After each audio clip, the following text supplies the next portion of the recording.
بسم اللہ الرحمن الرحیم۔ السلام علیکم جماعت ہفتم۔ جی بیٹا، یہ آپ کا اردو کا مضمون ہے اور سبق نمبر ہے 15۔ آپ لوگوں کی یہ بک ہے پیرا ماؤنٹ اردو سلسلہ، اور اس میں یہ جماعت ہے ہفتم، سبق نمبر ہے 15۔ عنوان ہے ہمارا حکایت۔ تو شروع کرتے ہیں ہم۔ حکایت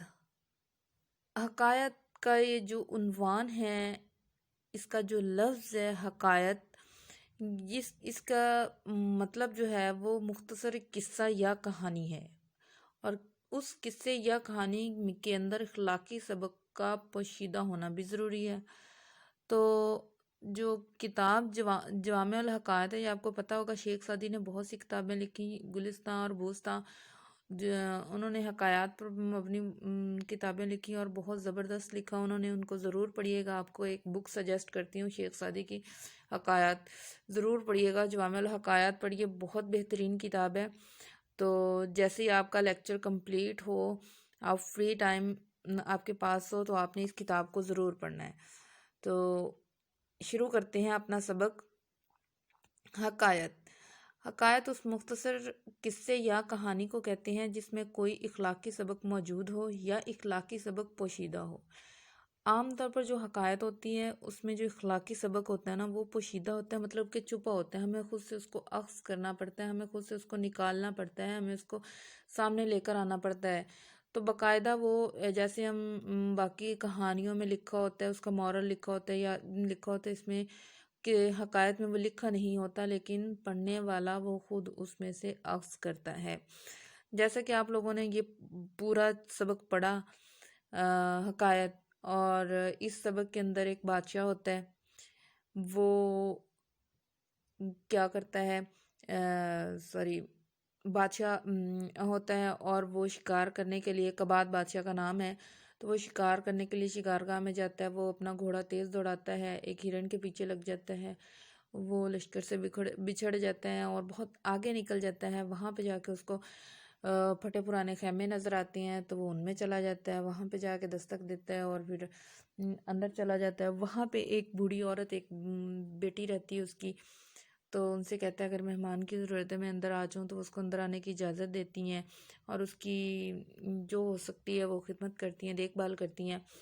اس کے بعد کیا ہوتا ہے کہ بادشاہ جیسے ہی کھانا پینا کھا کر وہاں پہ لیٹتا ہے کچھ دیر کے لیے، سستانے یعنی آرام کرنے کے لیے کچھ دیر کے لیے وہاں پہ لیٹتا ہے، تو اس کو نیند آ جاتی ہے۔ تو جیسے اس کی آنکھ کھلتی ہے تو رات کا اندھیرا چھا چکا ہوتا ہے، تاریکی پھیل چکی ہوتی ہے، پھر وہ واپس نہیں جا سکتا اس وقت، کیونکہ اس کو سامنے ایک اندھیرا ہوتا ہے، اور وہ اس طرح اتنے اندھیرے میں کس طرح اپنے گھر جا سکتا تھا۔ اب اس نے کیا سوچا کہ چلے ہم رات یہیں پہ گزارتے ہیں اور صبح ہوتے ہی چلے جائیں گے۔ تو ان کی جو ماں بیٹی تھی، انہوں نے بھی ان کا اچھے طریقے سے خیال رکھا۔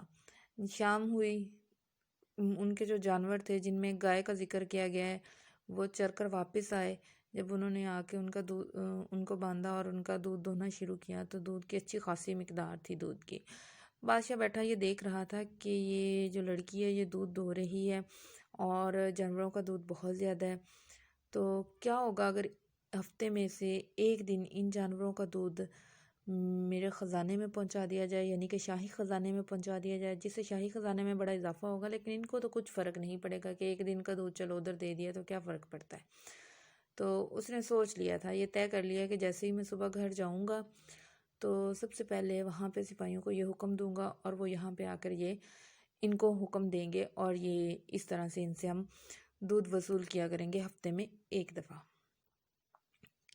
اب ادھر بادشاہ کا سوچنا تھا کہ اچانک سے جانور جو دودھ دے رہے تھے، اور لڑکی جو جانوروں کا دودھ دوہ رہی تھی، اچانک سے دودھ کم ہو گیا۔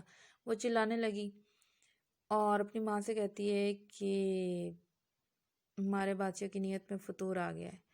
تو اس کی ماں خدا کی طرف یعنی آسمان کی طرف دیکھتے ہوئے اللہ تعالیٰ سے فریاد کرنے لگی کہ یا اللہ ہم پر رحم فرما۔ بادشاہ کو دیکھ کر یہ بہت تعجب ہوا کہ یہ کیا ماجرا ہے، ان کو کیسے پتہ چلا کہ بادشاہ کی نیت میں فطور آ گیا ہے، کہ دونوں ماں بیٹیاں خدا سے دعا کرنے لگی ہیں۔ تو بادشاہ نے پوچھا اس عورت سے کہ آپ ایسا کیوں کہہ رہی ہیں، کہ آپ کو کیسے پتہ چلا کہ یہ ایسا ہوا ہے یا بادشاہ کی نیت میں فطور آیا ہے؟ تو وہ عورت کہنے لگی کہ جب ملک کا یا حکومت کا جو سربراہ ہوتا ہے، اگر اس کی نیت خراب ہو جائے تو عوام کے روزی رزق میں سے برکت اٹھ جاتی ہے۔ تو یہی حال ہمارا ہوا ہے کہ جو ہم اس ریاست کا بادشاہ ہے، اس کی نیت میں خرابی آ گئی ہے، جس وجہ سے ہمارے موجودہ مال میں یعنی روزی رزق میں کمی واقع ہو گئی ہے، اس میں سے برکت ختم ہو گئی ہے۔ بادشاہ دل ہی دل میں بہت پچھتایا اور اس کو بہت زیادہ شرمندگی ہوئی۔ خاموشی سے وہ واپس گیا اور جا کر لیٹ گیا۔ اس نے اپنی نیت سے توبہ کی اور اللہ تعالیٰ سے معافی مانگی کہ میں دوبارہ ایسا کبھی بھی سوچوں گا نہیں۔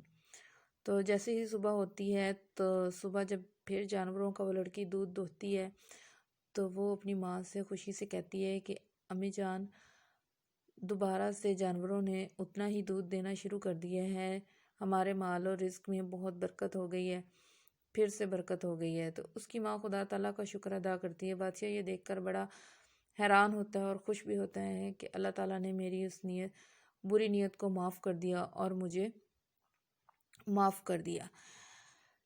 بادشاہ جب گھر واپس آتا ہے تو اس کے لیے ایک بہت بڑی خوشخبری ہوتی ہے جو اس کا انتظار کر رہی ہوتی ہے، اور وہ یہ ہوتی ہے کہ بادشاہ کو نوشیروان جیسا بیٹا نصیب ہوتا ہے، کہ بادشاہ کے ہاں ایک بیٹا پیدا ہوتا ہے جو بعد میں جس کا نام نوشیروان ہوتا ہے، اور جو بعد میں آج تک رہتی دنیا تک اس کا ایک نام ہے۔ وہ بہت زیادہ انصاف پسند اور عادل حکمران تھا۔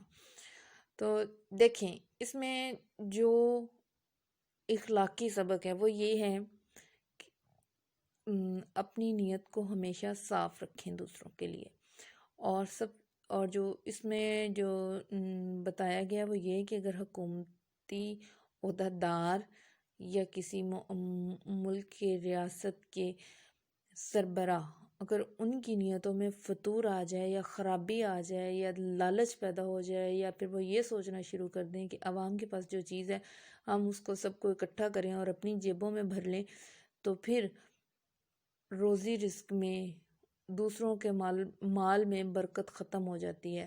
تو یہی حال ہے آج کل ہمارا جو چل رہا ہے، ہمارے ملک کا جو اس طرح سے نظام چل رہا ہے، برے حالات ہیں، سب کچھ ہونے کے باوجود ہر کوئی رو رہا ہے۔ تو اس کے پیچھے صرف یہی وجہ ہے کہ انسان کی نیت صاف نہیں ہے، اور کسی بھی انسان کی نیت صاف نہیں ہے۔ تو بہت کم لوگ ایسے ہیں جو مکمل دیانتداری، ایمانداری اور خدا تعالیٰ کا شکر ادا کرتے ہیں۔ جی بیٹا، سب سے پہلے ہم لوگ اس کے مشکل الفاظ کے معنی دیکھتے ہیں۔ تو اس میں اس کے کچھ مشکل الفاظ میں نے ادھر لکھے ہیں، باقی تقریباً اس چیپٹر میں کوئی ایسی بات نہیں ہے جو ہمیں سمجھ نہ آئے۔ تو سب سے پہلے ہے باغ۔ باغ لفظ ہے، باغ کا مطلب ہوتا ہے گھوڑے کی لگام، جس سے ہم گھوڑے کی وہ اس کی نکیل ڈال کے اس کے ناک سے رسی سی گزارتے ہوئے پیچھے بیٹھ کے پکڑتا ہے نا جو آدمی، اس کو لگام کہتے ہیں۔ اور باغ ہے یہ گھوڑے کی لگام کے نام سے۔ سستانہ، سین تے الف تا نون الف نا، سستانہ اس کا مطلب ہوتا ہے آرام کرنا۔ چر چگ، چر کا مطلب ہوتا ہے گھاس، اور جو بھی جانور ہوتے ہیں وہ جب ان کو ہمارا کھلا چھوڑ دیا جاتا ہے تو وہ اپنی مرضی سے کچھ چیزیں کھاتے پیتے ہیں، گھاس وغیرہ چگ لیا یا پھر پتے وغیرہ کھا لیے، تو اس کا مطلب ہے گھاس وغیرہ کھا کر اپنا پیٹ بھرنا۔ گایوں کا لفظ یہاں پہ گائے کے لیے استعمال کیا ہے، تو یہ آپ کو پتہ ہے جانور ہے۔ تجب کہتے ہیں حیرت کو، حیرانگی۔ افراد کسی چیز کی زیادتی ہونا، کثرت ہونا، فراوانی ہونا، بہت زیادہ تعداد میں کسی چیز کا ہونا۔ اگلا لفظ ہے ہمارا نیت بخیر۔ نیت بخیر کا مطلب ہوتا ہے نیک نیت، کہ انسان کی جو نیت ہے اس میں نیکی شامل ہو، اس میں بھلائی شامل ہو، اس میں کسی کا برا نہ ہو، اس میں کسی کے ساتھ زیادتی نہ ہو، اس میں کسی کو تکلیف نہ ہو۔ اگلا لفظ ہے ہمارا تنبیہ۔ تنبیہ کرنا مطلب خبردار کرنا، کسی کو کسی چیز کے حوالے سے پہلے سے بتا دینا کہ یہ آپ کو بتایا جا رہا ہے، آپ کو خبردار کیا جا رہا ہے۔ آگے ایک لفظ استعمال ہوا ہے نوشیر کاسا۔ تو نشیروان کاسا کا مطلب ہوگا نشیروان جیسا، کیونکہ نشیروان ایک بڑا ہو کر ایک بہت عادل، انصاف پسند اور بہت اچھا حکمران بنا تھا، اس وجہ سے اس کا نام تاریخ میں آج بھی زندہ ہے۔ تو کاسا کا مطلب جیسا یا اس جیسا ہے جی۔ تو اس کے بعد ہم لوگ کرتے ہیں اس کا ذہنی خاکہ۔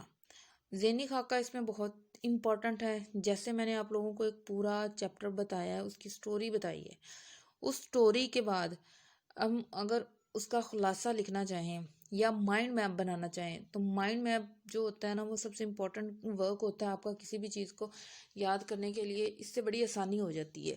پورا چیپٹر آپ چند لفظوں میں بیان کر سکتے ہیں اگر آپ کے پاس مائنڈ میپ ہے، آپ کے پاس ذہنی خاکہ موجود ہے، اگر آپ سامنے رکھتے ہیں تو آپ آسانی کے ساتھ اپنا پورے کا پورا چیپٹر سامنے ڈلیور کر دیتے ہیں، بتا دیتے ہیں، اس کا خلاصہ بتا دیتے ہیں، آپ کو بالکل بھی یاد کرنے کی ضرورت نہیں پڑتی، جسٹ چند پوائنٹس دیکھیں، ان کے نام یاد کیے اور پوری کی پوری کہانی آپ کے پاس آ جاتی ہے۔ تو یہ میں نے آپ کے لیے ذہنی خاکہ بنایا ہے، آپ نے انہی لفظوں کو دھیان سے دیکھ لینا، یاد کر لینا، اور اس کے بعد آپ لوگوں نے اسی مائنڈ میپ کو ذہن میں رکھتے ہوئے پورے سبق کا خلاصہ آرام سے لکھ لینا ہے۔ آپ کو رٹا لگانے کی ضرورت نہیں ہے، آپ کو اس کو بہت دیر تک بار بار بار بار پڑھ کے یاد کرنے کی ضرورت نہیں ہے، بس ان الفاظ کو دیکھیں اور اچھے طریقے سے ان کو لرن کر لیں، اور پھر اس کا خود سے یہی ذہنی خاکہ بنا کے دیکھیں۔ اس میں چاہیں تو لفظوں میں اضافہ بھی کر سکتے ہیں، کیونکہ وہ آپ کا کریٹیو رائٹنگ ہوگا، تخلیقی لکھائی میں ہوگا، تو وہ آپ کے لیے بھی بیسٹ ہے۔ تو شروع کرتے ہیں حکایت۔ یہ میں نے سینٹر میں لکھا ہوا ہے، یہ دیکھیں، یہ جو لفظ لکھا ہے نا میں نے، یہ میں نے لکھا ہے حکایت، یہ ہے ہمارے سبق کا نام۔ تو سبق سے ہم پہلے شروع کرتے ہیں کباد بادشاہ۔ کباد بادشاہ سے شروع ہوتا ہے۔ یہ کباد بادشاہ کہاں تھا؟ یہ گیا شکارگاہ میں، شکارگاہ سے یہ گیا، جب چلا تو آگے اس کو وہ نکل گیا اور لشکر سے بچھڑ گیا، تیسرے نمبر پہ آ گیا۔ اب اس کے بعد اس کو کیا نظر آیا؟ پھٹے پرانے خیمے نظر آئے، پھٹے پرانے خیمے نظر آئے، اور خیموں میں کون رہتا تھا؟ ماں اور بیٹی رہتی تھی۔ وہ کیا کرتے تھے؟ تب اس نے کیا دیکھا کہ اس میں اگلی بات کیا بیان کی گئی ہے؟ جانوروں کے دودھ میں برکت تھی، یعنی جانور بہت زیادہ دودھ دیتے تھے۔ اس کے بعد کیا ہوا جی؟ بادشاہ کی نیت میں فطور آ گیا کہ ہم ایک دن کا جو دودھ ہے وہ اپنے شاہی خزانے میں جمع کرواتے ہیں۔ نیکسٹ کیا ہوا؟ یہ میں نے ایرو لگایا ہوا، دودھ سے برکت ختم ہو گئی۔ اب کیا ہوا؟ پھر ماں نے کیا کیا؟ جب بیٹی نے ماں کو بتایا تو ماں نے دعا کی، دعا کرنے کے بعد بادشاہ کی نیت میں بخیر ہو گئی، یعنی کہ ماں کی دعا قبول ہوئی، اور بادشاہ دل میں پچھتایا تھا، شرمندہ ہوا، اور اس نے اپنی اس نیت سے توبہ کی۔ پھر اللہ تعالیٰ کی رحمت نازل ہوئی، اور اگلے دن نوشیروان جیسا بیٹا اس کو بطور انعام اس کی نیک نیت کی وجہ سے اسے اللہ تعالیٰ نے عطا کیا۔ تو دیکھیں، آپ آسانی کے ساتھ پوری کہانی کو ان لفظوں کی مدد سے، ان چند الفاظ کی مدد سے آپ لوگ لکھ سکتے ہیں۔ تو کوشش کریں بیٹا، جو بھی آپ بنائیں، جو بھی آپ لکھیں، آپ اس کو اچھے طریقے سے لرن کریں، اور اس کے بعد اس کو اپنے لفظوں میں لکھنا شروع کر دیں گے تو آپ کو ایک تو آپ کی جو کریٹیو رائٹنگ کے ذریعے، تخلیقی لکھائی کے ذریعے آپ کی جو املا ہے وہ بہت اچھی ہو سکتی ہے، اور دوسرا آپ زیادہ سے زیادہ خود سے لکھ سکتے ہیں، اور آپ کے اندر خود سے لکھنے کی جو مشق ہے نا وہ اسی طرح سے ہوگی، اور اسی طرح سے آپ اپنے اندر یہ تبدیلی لے کر آئیں گے کہ آپ ایک رٹے سے بالکل آزاد ہو کر اچھے طریقے سے اپنا روز کا کام روز 1-2 دفعہ پڑھنے سے ہی کر سکیں۔ تو یہ تھا ہمارا آج کا سبق حکایت۔ اس میں کچھ سوالات باقی ہیں اور اس کے قواعد ہیں جو ہم پارٹ 2 میں کریں گے، تو یہ آپ کا پارٹ 1 ہے۔ تو اس سبق کا جو دوسرا لیکچر ہے وہ لینے کے لیے پارٹ 2 دیکھیے گا۔